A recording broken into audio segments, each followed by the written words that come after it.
What's up, YouTube? This is Josh coming at you, and today we are going to do a VR to my boy Gib84 Gaming back there. 25 games over the last 25 years that were amazing to this dude right here. Stay tuned.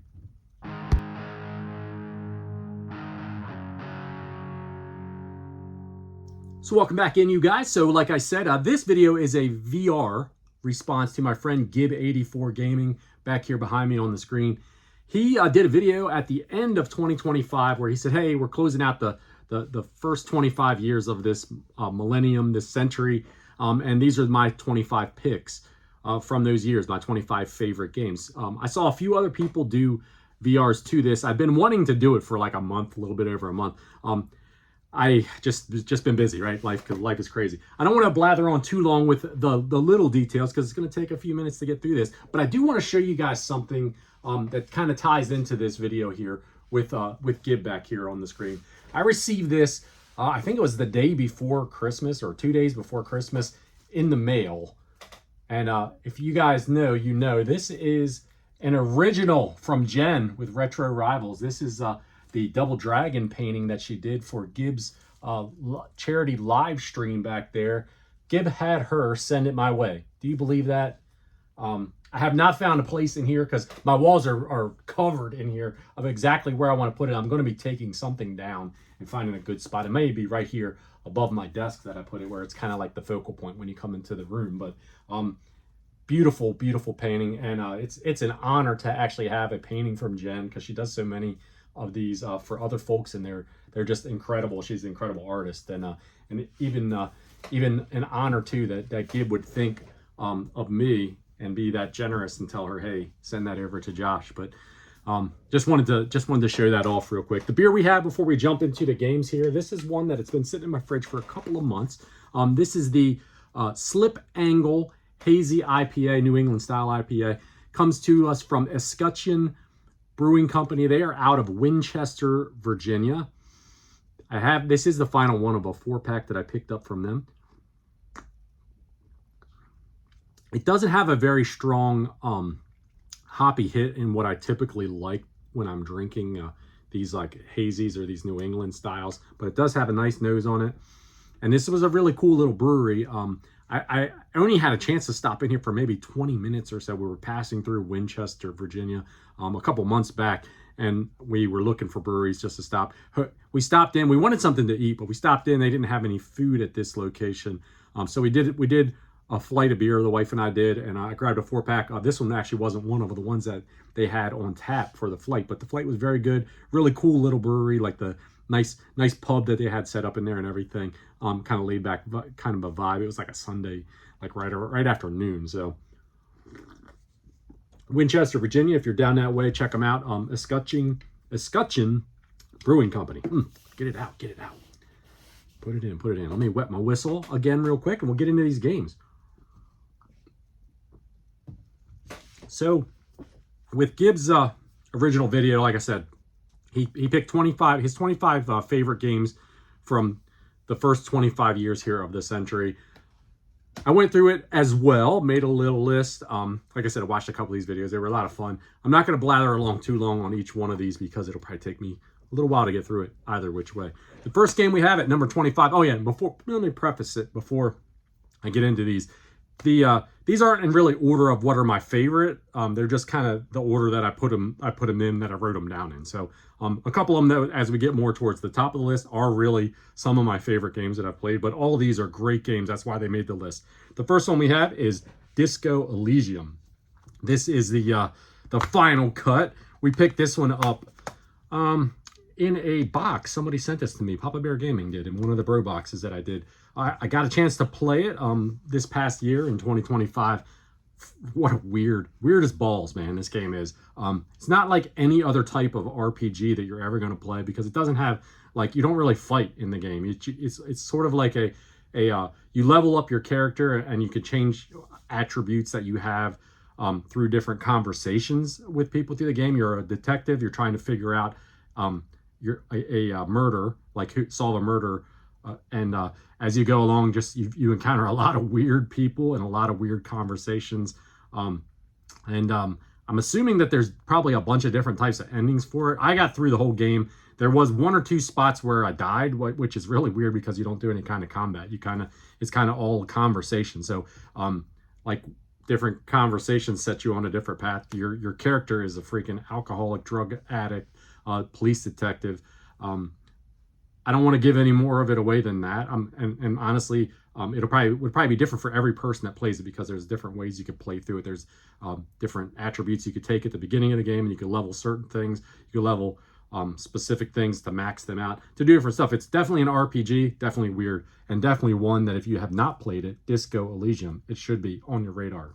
At number 24, we have South Park: The Stick of Truth. Now, I know you guys have probably heard other people talk fondly of this game. Pumped it up for sure. I love this game too. I played it probably 5 or 6 years ago. I'm thinking that's what it was. It's been a while. It's been a number of years since I played it. I did not play it when it first came out on the system. I think it was one of those word of mouth type of things too that someone hit me up. But if you like RPGs, this is an awesome RPG. It's just got like everything that you'd want in an RPG.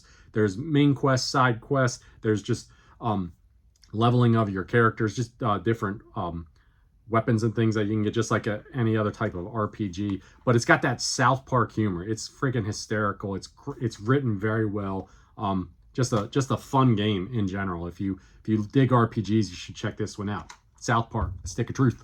At number 23 here, you're gonna find the only game from this console that's on my list. Although there may be some of these other games that were ported to the console, I'm not really sure. But we've got Wii Sports. To me, it's kind of wild in a way with Wii Sports that this was the pack-in title with the console, like the tech demo, right, for the Wii when it originally came out. Because to me, to be totally honest, I think this is the best game on the system, and it was the pack-in game. That's kind of crazy. Now the Wii does have a shitload of shovelware garbage on the system, and it's got some good games too, other games other than this game. But this is just the one that if I'm picking a game out for the Wii to pop in and play, 90% of the time it's going to be this. If my kids are picking a game out to play on the Wii, this is going to be one of the top choices that they're going to pick to play on the system. If we're playing together, we're probably playing Wii Sports. This is obviously not the pack-in copy that came with it. This was another one that I had come across in a nice case, but still the most fun game on the system, and probably the most probably the most famous kind of casual gamer type of game that you would ever see, because like you could still throw this in and your grandma could play it. Just an awesome game. Wii Sports. At number 23 on the list, we have a Switch title that I just played this past year, Unicorn Overlord. I love this freaking game, dude. I ate, slept, and lived this game for as much as I could when I was playing through it. I couldn't put it down. Every spare minute that I had, I was messing around with this. This was probably summer, fall, like midsummer to early fall that I was playing this game. Loved it. Fantastic game. Strategy RPG. I just like the fact that you could change the way you could change your units around. Certain certain classes of the characters could complemented one another. It's just a fun game. The way to set it up, and probably the one and only knock I could even have on this game at all was that at some point the actual battles because what it'll do is it'll show like a map level when you go into a battle, and you have objectives that you have to meet. So you'll be able to put units out based upon I think it's like the action points or something that you have. You start with a certain number of those, and when you defeat other enemy units, you get more, and you can kind of do different things. There's different special attacks and stuff like that. But you can kind of match up the characters that you have in each unit, and they can complement one another, and some do better than others.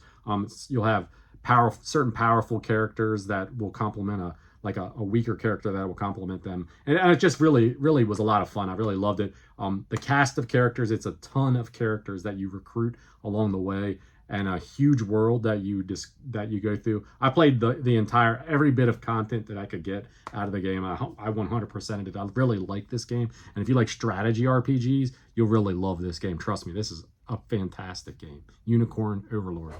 Here at number 22, we have an absolute masterpiece. PlayStation 3 game. I do believe they remastered it for the PlayStation 4 as well. We have Ni no Kuni, Wrath of the White Witch. What a fantastic game. Studio Ghibli animated. So it's got these beautiful, bright colors, just kind of like sharp lines, just a beautiful game, well thought out. Just a fun RPG in general. It's not, this is another one. I know I kind of said this was one of the last games, and you'll see that a lot of these that so far have been RPGs that I've picked, but it's just one of those ones that if you've never experienced it, trust me, you're gonna love this game if you like RPGs. And it's just a beautifully told story. It's kind of the way that it's told, and kind of like dealing like with the little boy and his family and things that are going on in his personal life, and as it leads into the dual world kind of story of the game. Just an incredible game. This one was recommended to me by Generation Pixel probably, I don't know, 5-6 years ago, and when I finally checked it out, which has probably been 4 or 5 years ago when I did, he did not steer me wrong. Beautiful game.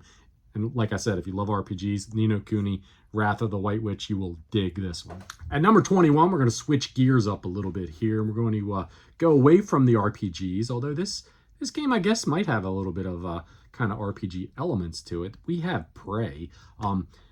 I think this one's kind of referred to as Prey 2017 because there was another game that was called Prey that came out on like the Xbox 360 or something years ago. This game is not related to that. This is a Arcane Studios, published by Bethesda game. Sort of a sci-fi horror first-person shooter with RPG elements, right? You kind of hit everything on this. I really liked this game. Another one that when I started playing it, and it just kind of hooked me in, and I just didn't want to stop playing it. I played through every last bit of it. It's kind of got like, it kind of reminds me in a way of like Fallout in a way, just from the perspective, right? Because it's the first person shooter and it has these kind of like light RPG elements. But it has like the environment and stuff that you're traversing on this derelict space station. It kind of reminds you of like a Dead Space. So it's almost like Fallout and Dead Space combined, right? I loved it. You have these like you can power up or level up different attributes that your character has that relate to like the human side of things, where like your gun attributes and like defense attributes and things of that nature. And then you also have these psi powers like telekinesis and things like that you could choose to. And you can I kind of did like a balanced build myself in between it, so I was leveling up a little bit of both sides of it to kind of play it the way that I wanted to play it. But if you want to play it like full on like alien type, like superpowers type of things, you could do that, or you could play it just straight up as like a shooter like style of game. But really cool enemies, these mimics and things that I won't give it away to you. This game is probably cheap as chips, right?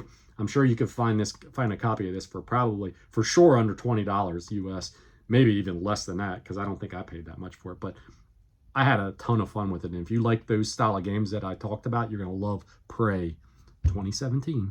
I've never played the first one, so I'm not sure what the difference really is with it. But this one, awesome. At number 20, we have another first-person shooter. Well, was the last one a first-person shooter? I don't know. It could be, I guess. Depends on how you look at it. We got Black, though. This is a straight, for sure, first-person shooter. Black on the original Xbox. This is the copy that I played. I played this on my Series X, and it ran like butter smooth. I loved this game. I can't believe I slept on this game for as long as I did. This, to me, Black is one of those games that, to me, it's almost like the perfect first-person shooter. You have destructible environment, a cool story. The weapons just feel right when you're playing. Like when you're discharging them, they just feel perfect. And the AI in the game is a lot better than in a lot of first-person shooters. These guys the enemies actually do a little bit of thinking, so that makes it a little bit more of a challenge. I loved it, and I think what I was getting ready to try to say with it was that this is one of those games that, to me, is one of the best games that never got a sequel, never got a real, true sequel to it. And they could have made a sequel, too, because the story was pretty good, and it could have been... they could have put something together to spin it. But if you guys have never played Black, I do believe it released on the PlayStation 2 and on the original Xbox. Backwards compatible on the Series X if you have one of those. That's the way I would recommend playing it at this point, if you can. But either which way, any way that you can get a copy of it to play it, you guys will thoroughly enjoy it if you like first-person shooters. One of the best that I've ever played, my opinion. In at number 19 is the game that has been on every daggone modern system for the past 15 freaking years, and we have Elder Scrolls V Skyrim. I have the Switch copy of it here. I originally played this game on PlayStation 3. I think I had a freaking copy on PlayStation 3 at some point. I probably had it on 360 at some point. This is actually how I actually finished the actual story, though, was when I played it on the Wii finally. It was kind of almost a running joke at one point. It was like nobody finishes Skyrim, right? They don't. They just get sidetracked. Your quest, and you're heading out, you know, on the main quest, and you see a path that runs up through the forest, and you're like, what's up this way? So you just head up that way, and you're sidetracked, and days go by, and you just never get anywhere with the game because it's such a massive, detailed open world. I can't say anything that anybody else hasn't said about the game. Fantastic. They have huge shoes to fill with Elder Scrolls VI whenever it releases. It'll probably be after I'm dead and gone, but because that's kind of how long they take to develop these. But honestly, what a fantastic game. I know it's a AAA title. It's one that everyone has played and been around. If you haven't, you've lived under a rock. But you know, I can still pop this in. I played it. I put tons of hours into it. I finally finished the storyline and all that campaign, and there's still so much stuff to do. If I wanted to keep playing, I could. So Skyrim. At number 18, we have a game that when I think of the 7th generation of video games, for some reason it's this game that comes to mind for me, for my experience with it. I was a big time PS3 adopter, right? I did not have a 360. I got a 360 a few years after I had already had a PlayStation 3. Now, I don't want to really say that I was ever a Sony pony because I really love the original Xbox, that system. I have had a lot of good memories with that system, also with the PS2 as well. But for some reason, I just didn't pick a 360 up till it had been out for a number of years. So I never had dealt with all the red rings of death and all that stuff. But for the PlayStation 3, this is just one of those games, Dante's Inferno. It is a God of War clone, right? That's what everybody knows it as. I had no idea that it was because I had never played God of War, any of the God of War games. I played this one long before I had played any of the God of War games. So for me, I didn't register it that. The theming, of, you know, going through the 7 layers of hell or whatever it is. You're going through hell trying to get your girlfriend back who was abducted by, you know, the devil. So you're a former crusader. I know I'm probably kind of flubbing that with the story, but that's the rough part of what the story is. But it's definitely has that same style of gameplay that God of War has. Now that I've played God of War, I realize why everybody says that. But the boss levels in this, amazing. Just everything about it. Just for some reason, like I said, when I think PlayStation 3, I just have so many memories of I used to work like this weird work schedule back then, and my kids were really little. So a lot of times when I was off work, I'd work a lot of hours and then I'd be off work for a while, and I'd be like watching my kids who were little. But I'd also, when I'd get time in between the naps and different things like that, tending to the little ones, I would play Dante's Inferno. And just, I don't know, for some reason that's why it sticks with me. But if you've never played this, don't write it off as just any old God of War clone, because to be honest with you, I think this is on par, probably better than the first couple of God of War games. Just my take on it. But Dante's Inferno, you can get it on the 360 or the PS3. This is just how I played it. Have my original copy here with my slipcover still intact. So at number 17, we have another PlayStation 3 title right here. But it's funny because this is the copy that I have, but I actually played this on 360 and completed it on the 360. But we have Dead Space. I don't have that copy anymore because I have whittled down my systems a little bit, trying to make some space, and you know, just, I mean, you don't need doubles of all these different games. But we have the first Dead Space game. I freaking love this game, dude. This was another one that when I finally got around to playing it, which was like years after it had released, I just couldn't stop playing it. It's just the thematically, I enjoyed the weapons, I enjoyed the monsters, I enjoyed the story. I even got, like, if you've played the game, you'll know what I say, but at the very end, they even got my ass. They got me with that jump scare that comes out near the end of the game. But just love this game. I'm ashamed in a way to say that I've never played the second or third game. I have them. I have them both here on the PS3. At some point, I would like to. I know a lot of folks, I've read different things about them, that 2 is supposed to be phenomenal, but that 3, they kind of changed some stuff around and just wasn't nearly as good. But the first Dead Space game, and I know they remastered it. I don't have it for the modern systems.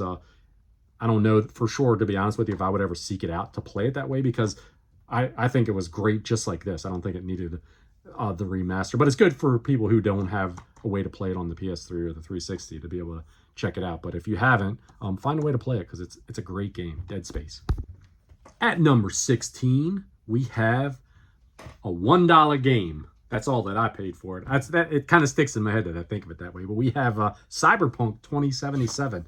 This was a nice condition copy that I know this game, when it launched, it had major issues, right, for the Xbox One and the PS4, because it was more of a it ran better on the Series X or the PlayStation 5 than it did on these systems.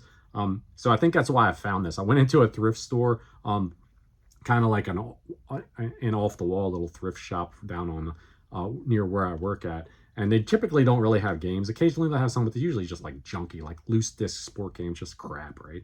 But this one was sitting there on the shelf just like this, in this nice slipcover with the postcards and all the other jazz that goes along with it. And I paid $1 for it. And I had a blast with this game.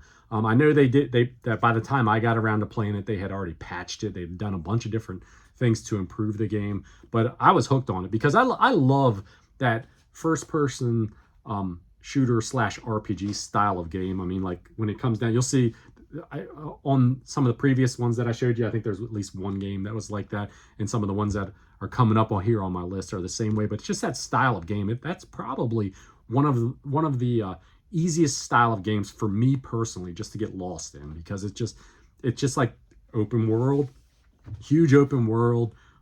You can level your character. You can kind of turn them into what you want them to be. And to me, that's what an RPG is all about, right? You want to be able to mold the character to make it how you want to play the game, whether that's good, bad, ugly, whatever. But Cyberpunk was just like that. And I love the story. I love the futuristic setting of Night City, and the whole thing with Keanu Reeves, with Johnny. Just that whole story was awesome. There's a point in the game towards the end where you save, and it's like the end game. The rest of the game is like the end game. And I think I saved it, and I must have went back, a dozen times, whatever it was, to try to get to see every ending that was in there. I have not played the Phantom Liberty DLC. Just haven't gotten back to the game, but I think I went through everything else you could do within the original run of this. At some point, maybe I'll go back and pay for the DLC and do it, but or maybe if I find it another copy at some point, I'll play it. But our gaming time is short, so I'm not sure. But it was just such a great game, Cyberpunk 2077. I'm glad I waited to buy this and to play this, because I had a flawless experience with it. Coming in at number 15, we have Spider-Man, Marvel Spider-Man on the PlayStation 4. I do not have a PS5, and it's probably one of the few reasons why I would actually, at this point, even want to get one. I'm sure at some point I'll come across one, probably once the PS6 is out, at this point anyway. But I would love to play the sequel to this, because I loved this game that much. I know this was an Insomniac game made exclusively for the PlayStation brand anyway. Fantastic. I know a lot of people compare this to the Batman the Arkham games. I think this just blows them away. I have not ever really completed any of the Arkham games, although I've played Arkham Asylum. I played a good bit of that back in the day. But the Spider-Man game, you really feel like Spider-Man, the way you swing through the city. There's so many different things to do. I'm not going to say I 100%ed this, because there was a lot of the side quests and stuff that I didn't do, because I was just having a good time with the storyline, and sometimes you just have a good time with just swinging around the city and beating people up. The combat, amazing. The portrayal of New York City and of Spider-Man, really good. The story was really, really good. Just a great game. I'm sure most of you have played it. If you haven't, Spider-Man, totally recommend it. Another a seller actually might be for me for the PS5 would be if the Wolverine game is as good as this, because I love Wolverine, and I know they're making that game as well, so could be a possibility. But coming in at number 14, this is actually a series, not a game. And as we move further up this list, there's going to be a few others that are series, not just the game. But we have the Resistance series.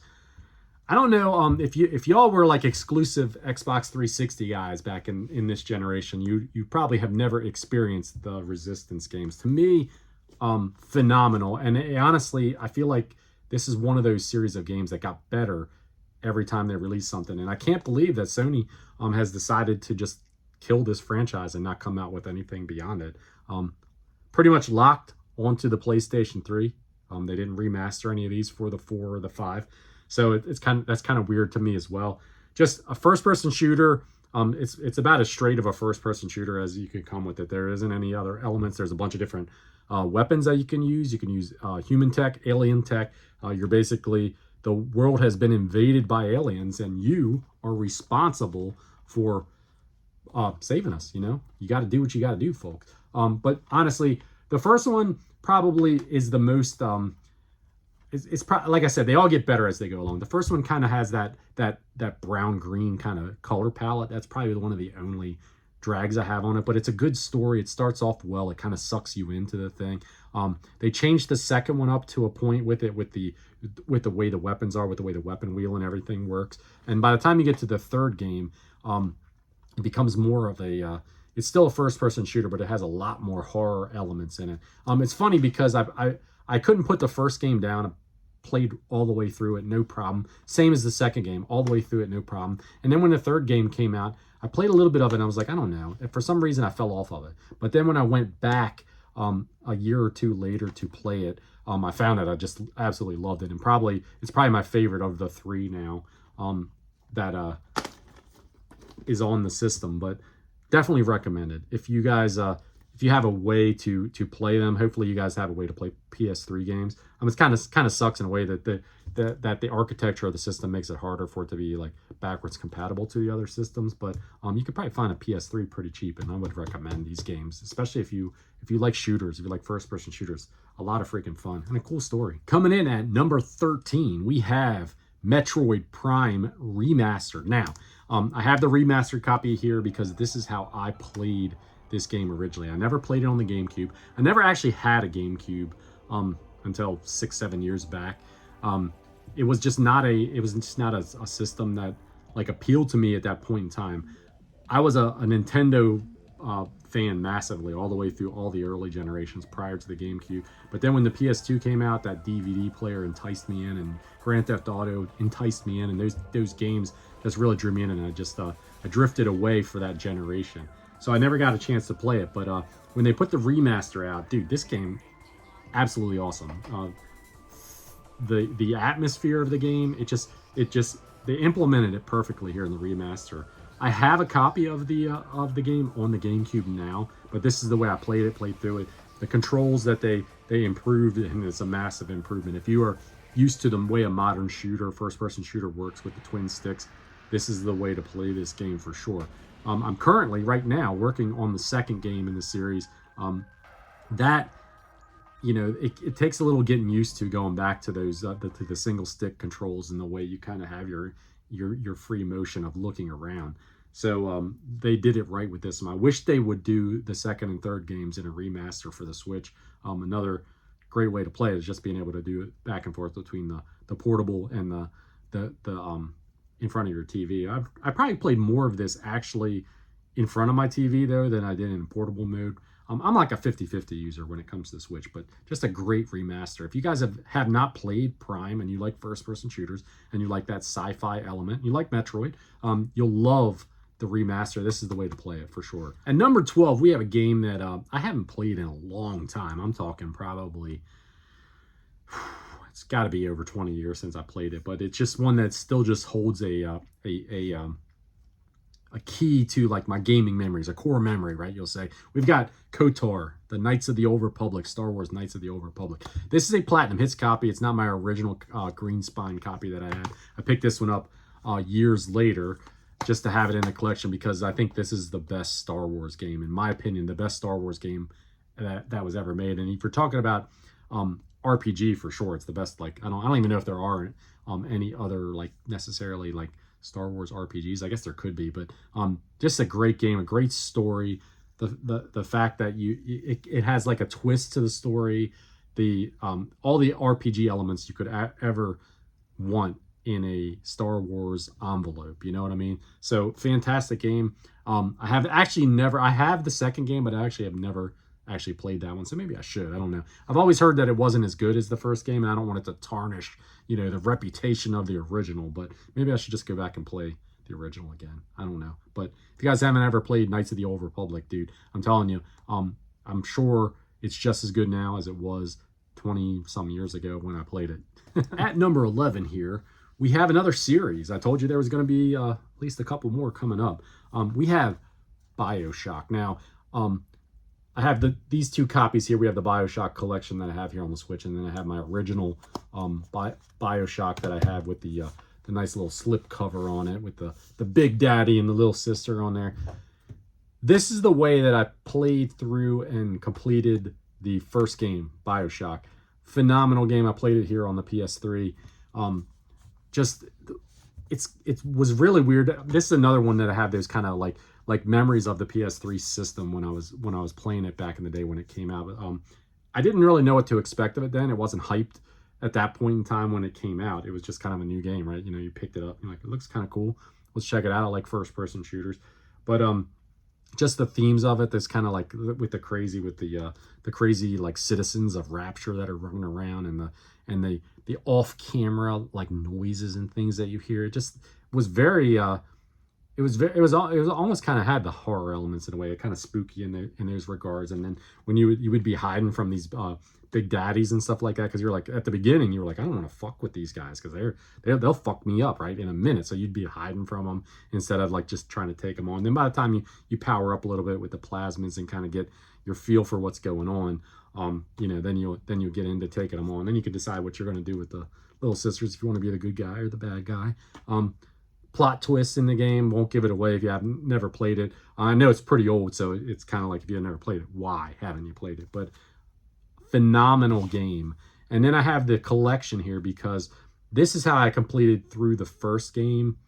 Even though I had copies for the PS3 of the second and the third game, I had actually never played them through with my PS3 copies. But when I got the BioShock collection here on the Switch, I jumped into the second game, got sucked right into it. The second game is like a really good continuation. It's like almost the same type of thing as the first game. So it's a little bit of a twist because you play as a Big Daddy in the second game. But I'll give no more of it away. But really cool game. Kind of had the same kind of feel, same kind of vibe. The third game, Infinite, they kind of changed the settings. The whole story kind of changes. It's got this weird mind fuck of a story. Don't let that head you away from it because it's actually a really good game. All three of the games are. I could see actually replaying all three of these games. That's how good they are in my opinion. So we have that as a series. We have BioShock. At number 10 on the list, we have Dragon Age Origins and the expansion. We have the Awakening expansion for the game. This is how I played them. I bought the original game, loved it so much that I bought the expansion so I could play a little bit more of it. But on PlayStation 3, that's how I played it. Such a deep Western RPG. There's nothing that I didn't like about this game. Once again, you have a huge cast of characters. You have the ability to level your Grey Warden into any way that you want to take him, just like an RPG should be. Story was phenomenal all the way through. Like I said, I had to get the expansion. That's how good it was. If you haven't played the original Dragon Age, I highly recommend it. It has been a while since I played it, honestly. So I could probably stand to even replay it again. But it's a deep game with a lot of hours. You're going to sink a ton of time into it if it hooks you, just like it did me. Dragon Age Origins. At number 9, we have another series. I told you. This is one of those games that's kind of funny. We have Horizon Zero Dawn, and we have Forbidden West, which is the second game. I know I had heard rumblings that they may make a third game. I kind of think it depended on how the reception wasn't as good for Forbidden West as it was for the original Horizon. Horizon's kind of weird because when I first played it, you have to kind of get through. I don't want to steer anyone away from it, but the beginning of the game, like the prologue to the game, is kind of like it's kind of like the tutorial, right? For how they teach you how to, everything that's going on in the world and what you need to do. And it kind of takes some time. So you have to have some patience with it. But when the world opens up, it's like, it's a phenomenal world. The combat, with the mechs and everything that you have to take on, it's just a great story. And the second game, it doesn't hit as hard as the first because this is, I guess because it's the first impression, right? This is just like, Forbidden West is kind of like a bigger world, but more of the same. It like continues the story on, has the same style of gameplay that the first game has. The first game kind of had more of an impact when you finished the game, to me, than the second game did. I hope they do a third game, because I definitely would like to go back into the world and experience, more story that they have in it, because it's just that much of a fun game. Hard to put down once you really get into them.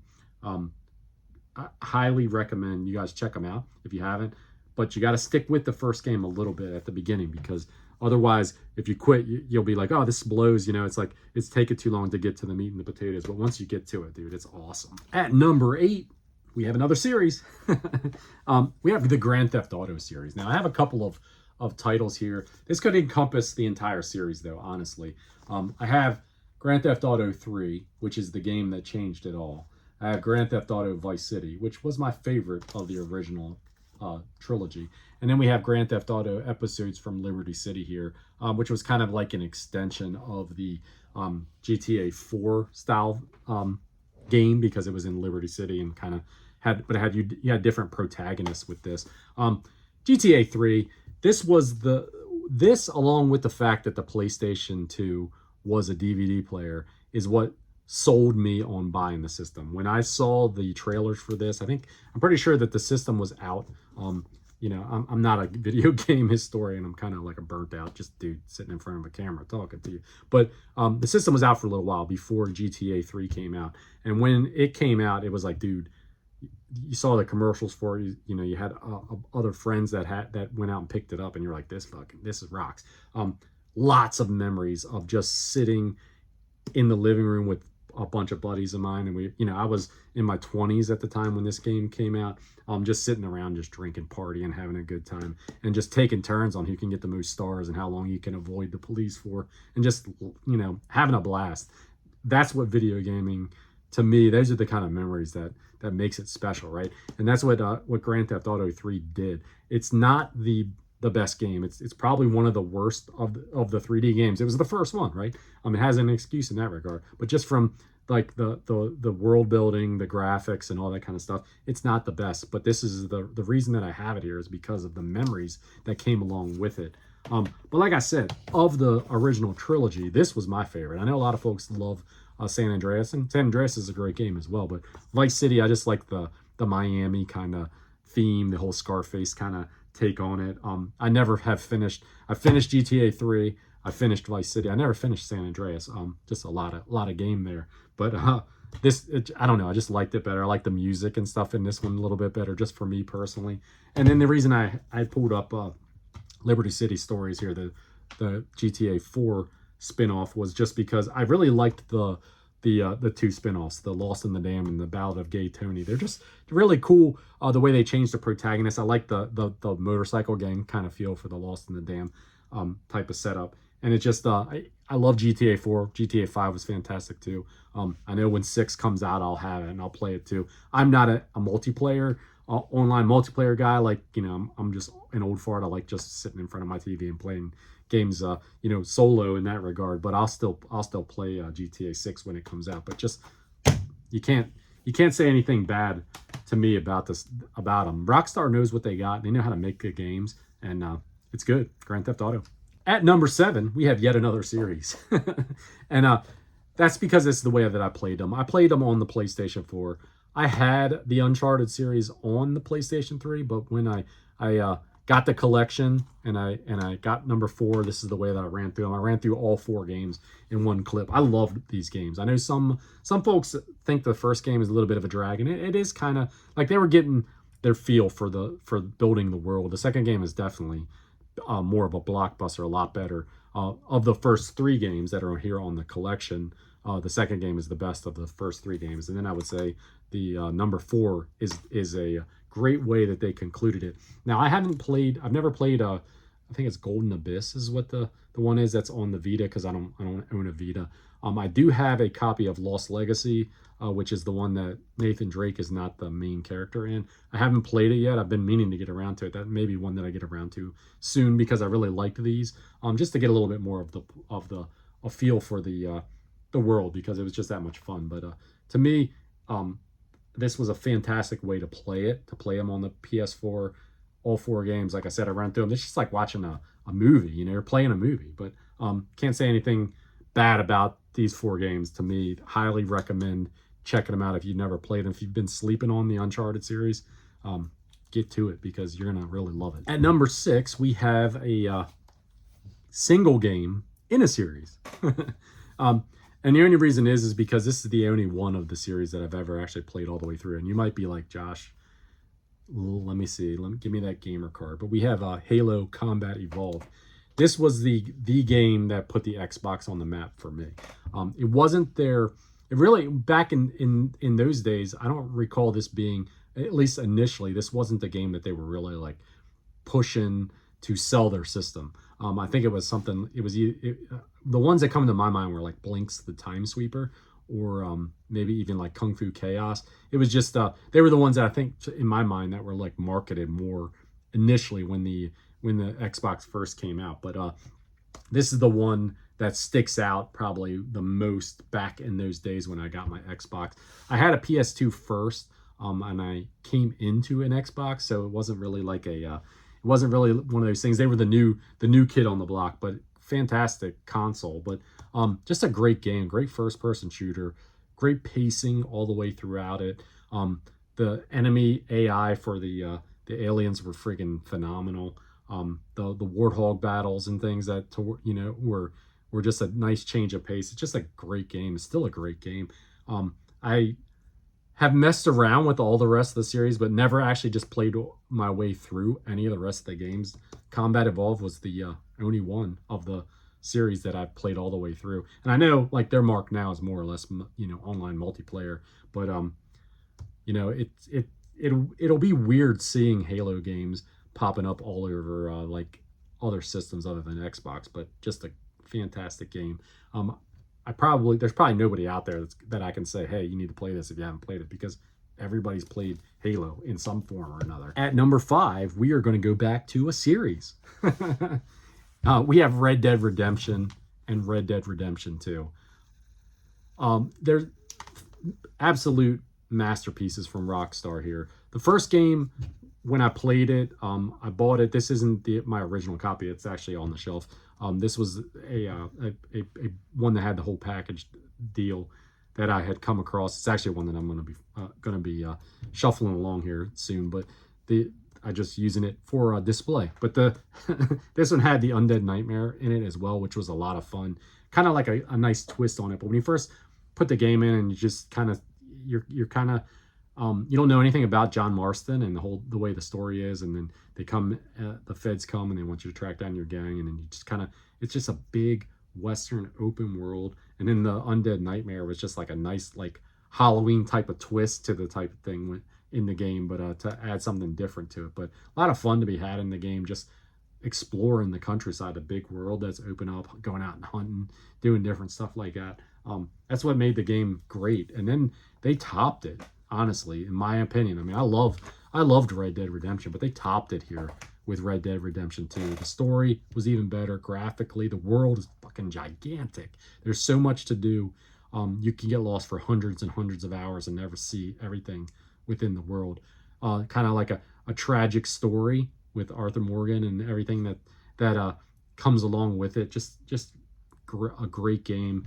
I'm curious as to how Rockstar kind of moves on from the series, because the first 2 games do tie together immensely. I mean, it's a prequel. This is a prequel to the other game, and so where do they go from here? You kind of know what happened to the protagonists in both stories. This world is just amazing, like I said before, but great series, Red Dead Redemption. Coming in at number 4, we have a game that never got another sequel or anything to it, but it's still one of my favorites from this generation and just one of my favorite games of all time. We got Ghostbusters, the video game. I know they remastered this for modern systems, so and you could play it that way rather than it being locked onto the PS3, and that's fantastic because this is just a good game. This is the third movie in the original Ghostbusters series. That's what I was always told. Whether that's true or not, I mean, someone may call me on that and say that's not true. I looked this up and found out, but I was always under the impression that this was written by the original team, and it was supposed to be kind of like rough script of what the third movie in a Ghostbusters trilogy was supposed to be. But regardless of what it is, you really feel like a Ghostbuster when you play this game. You have the original team that you team up with. You're a noob that they're training. You go out through it. It's a fantastic story set in New York City. You know, all the classic characters and stuff are in it. It's just fantastic the way you trap the ghosts and everything. It's just thematically every level. The pacing of the game is fantastic as well. Just a great game. If you've never played this game, find a way to play it. If you can play it here on the PS3, which is the way I played it, had a lot of fun. It's funny because this game, I actually didn't even buy this game. I had a coworker that had this game, and he was talking. He's like, "Yeah, it's a really good game. I like it." I played through it, and then I was saying I had a Call of Duty game. I think it was like World at War or something on the PS3, and he's like, "Oh, I want to play that one." And I was like, "Well, why don't we trade, right? I'll give you that one, you give me this one, and we'll play it." And then we did that. So, and the intention was actually that I would get my Call of Duty game back, and he would get his Ghostbusters game back. But I don't even remember what happened. Whatever happened, he ended up keeping the Call of Duty game, and I ended up keeping the Ghostbusters game. I think I got the better end of the deal. Coming in at number 3, we have one of probably my top franchise, just from in general, just a lot of games in the franchise that I've just loved. I haven't found anything that I don't like about it. And we've got The Legend of Zelda Breath of the Wild. Now, I would put this game close to on par with the best Zelda game of all time. Kind of would probably depend on when you'd ask me if I would say Ocarina of Time or Breath of the Wild.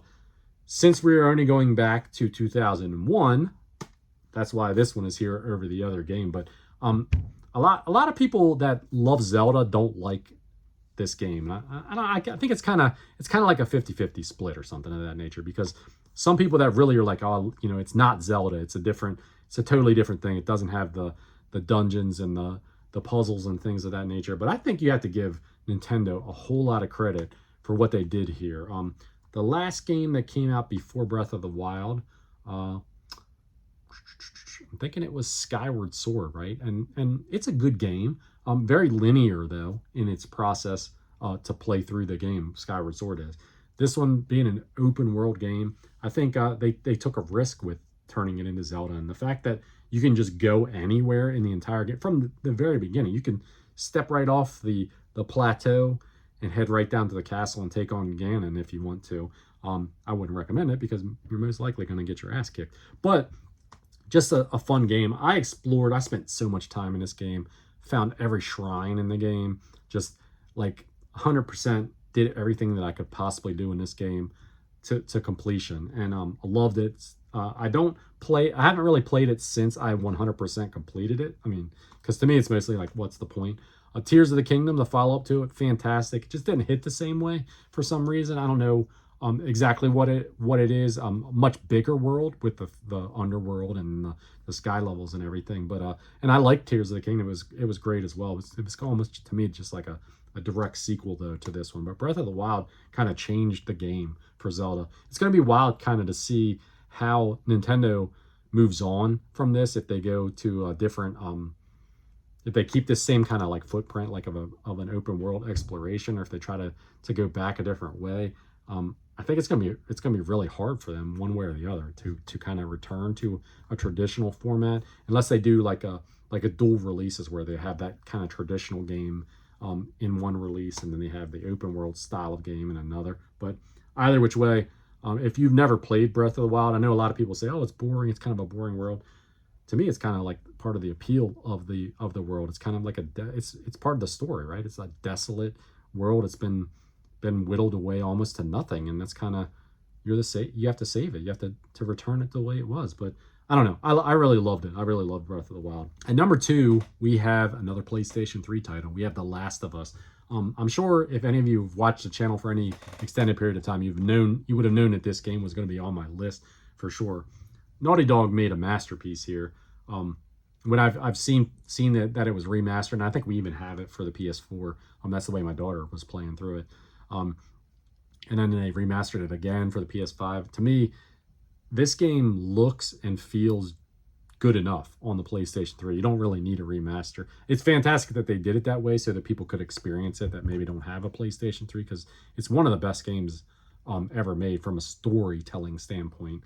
The emotional connection between the main characters, the way it kind of builds through the whole thing, and then the fact that you have like an action, adventure, or horror theme throughout the whole thing. It appeals on so many different levels to so many different people.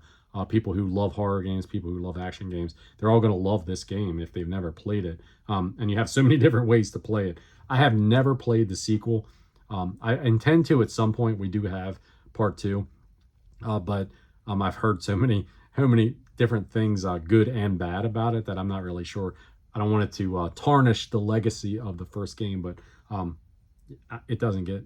If you could only pick one story-driven game to play this year, and you've never played The Last of Us, play it. And finally, at number 1, like I said, to reiterate, these weren't in any particular order as far as what I think is like a better game or than another. These are just all the games that I picked of the 25.